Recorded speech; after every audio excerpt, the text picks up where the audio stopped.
Anyway ఈ సభకు రావాలా వద్దా అనే మీమాంస నుంచి జగన్మోహన్ రెడ్డి బయటపడ్డాడు అనుకోవచ్చా? రేపటి నుంచి సమావేశాలకు వస్తారనుకోవచ్చా? అంటే మొన్నే చెప్పాడు కదండి, ఒక ప్రెస్ కాన్ఫరెన్స్లో ఆయన ఎవరు అడిగితే అసెంబ్లీకి వెళ్తారంటే అసెంబ్లీకి వెళ్ళే క్వశ్చన్ లేదన్నట్టుగానే ఆయన మాట్లాడారు. అయితే ఇక్కడే ఒక పాయింట్ ఉందండి. ఇప్పుడు మనం గతంలో కూడా ఇదే సబ్జెక్ట్ ఒకసారి డిస్కస్ చేసాం ప్యానల్లో. అప్పుడు మాణిక్య వరప్రసాద్ గారు కూడా ఉన్నారు. With due respects to him, అసలు రిజల్యూషన్ అనేది అవసరం లేదండి.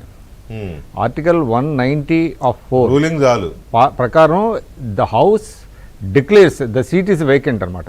అంటే ప్రొవైడెడ్ 60 days వర్కింగ్ డేస్ కనుక వాళ్ళు హాజరు కాకపోతే అసలు నోటీస్ ఇవ్వాలి, మూవ్ చేయాల్సిన అవసరం కూడా లేదు. అది వాళ్ళు దిస్ సీట్ ఈస్ వేకెంట్ అని హౌస్ ప్రకటించేస్తారు, స్పీకర్ ప్రకటిస్తారు.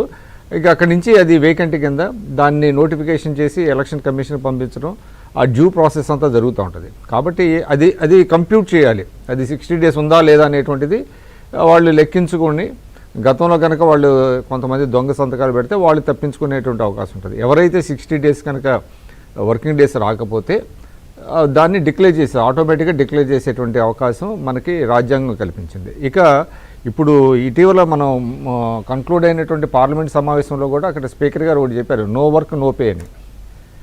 అంటే రాకపోతే డబ్బులు ఇచ్చే, అంటే జీతభత్యాలు పే చేయాల్సిన అవసరం లేదనేది కూడా ఇప్పుడు మూవ్ చేయబోతున్నారు. అది కూడా వస్తుంది, రూలింగ్ వస్తుంది. ఈ వెసులుబాటు ఉన్నది, దాన్ని ఉపయోగించి. ఇప్పుడు అదేముందండి, మీరు అన్నట్టుగా చాలా తక్కువ. వాళ్ళు కనుక రాకపోతే జగన్మోహన్ రెడ్డి వాళ్ళు పే చేస్తారు, పార్టీ తరఫున పే చేస్తారు. ఏముంది, నువ్వు వెళ్ళకండి నేను పంపిస్తాను అనేటువంటిది కూడా చేస్తారు.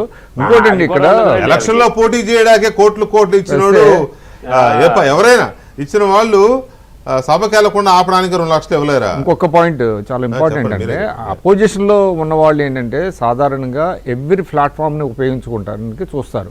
ప్రభుత్వ వైఫల్యాలను ఎండగట్టడానికి every possible platform they utilize. ఇటీవల మీరు చూశారు ఒక వెబ్సైట్, వే టు న్యూస్ అనేటువంటి వెబ్సైట్ వాళ్ళు కొంతమందిని పిలిచారు, సీఎం గారిని పిలిచారు.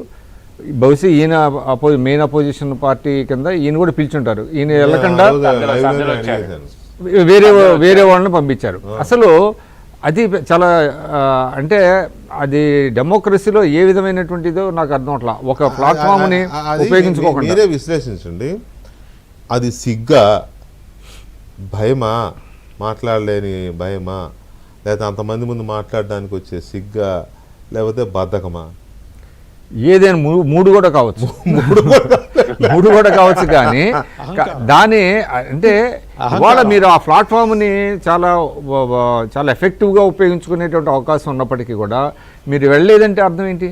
అంటే మీరు ప్రజలకి ఫేస్ చేసేటువంటిది. అక్కడ యాంకర్ ఏవో కొన్ని క్వశ్చన్స్ వేస్తారు కదా, మీరు ఎందుకు వెళ్తారు, అసెంబ్లీకి ఎందుకు పోవట్లేదో, లేకపోతే ఇంకోటి ఎందుకో, ఇదే మద్యానికి సంబంధించి ఏదో ఒకటి వేస్తారనేటువంటిది ఆ ఒక అప్రహెన్షన్తో ఆయన వెళ్ళినట్లేడు.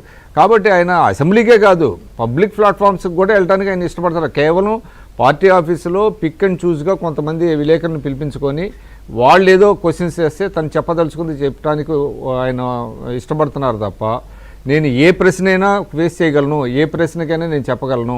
అది విమర్శ. దావోస్ వెళ్ళినప్పుడు చూసాం కదా మనం, ఆ ప్రతినిధి ఎవరో ఒక ఇండస్ట్రీ ప్రతినిధి క్వశ్చన్ అడిగితే ఈయన ఎటో ఆలోచిస్తున్నాడు, ఆ పక్కన చెప్పారు మిమ్మల్ని సార్ అడిగిందని, అంటే very big question to answer అన్నాడు. కానీ ఆ తర్వాత ఏమైందో తెలియదు. సో ఇలాంటి సిచ్యువేషన్స్ ఉంటాయి జగన్మోహన్ రెడ్డి గారితో. ఎనీవే, అసలు రేపు వస్తారా రారా, వైసీపీలో ఏం చర్చ ఉంది అనేది ఒకసారి మా ఏపీ బ్యూరో చీఫ్ రామారావుని అడిగి తెలుసుకుందాం. Ramarao, good evening. Okay, line కట్టిందే.